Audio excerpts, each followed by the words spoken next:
Sveiki, bičiuliai.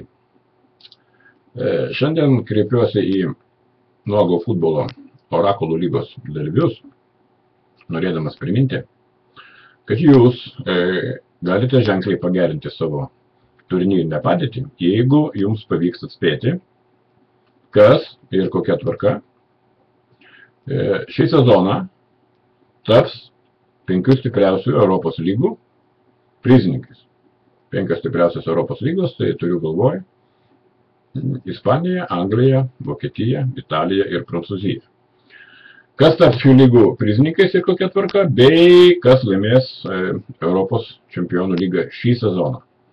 Taigi, už kiekvieną teisingai atspėtą prizininkų trejetą orakulų lygos dalyvis į savo taupyklę turnyrinėje lentelėje orakulų lygos gaus papildomus 10 taškų, o tas žmogus, kuris atspės teisingai, kas laimės šių metų čempionų lygą, į savo taupyklės įrašys papildomus 20 taškų. Savo spėjimus šiais klausimais turite atlikti iki šio mėnesio, tai yra balandžio 20 dienos, vėliau gauti spėjimai nebus skaičiuojami.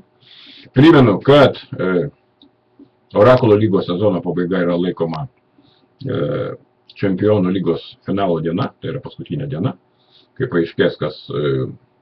bus paaiškėję, kas tapo 5 stipriausių lygų prizininkais, bei tą dieną, tai yra šių metų birželio 6 dieną, baigsis čempionų lyga, čempionų lyga, ir mes žinosime stipriausią klubinę Europos komandą.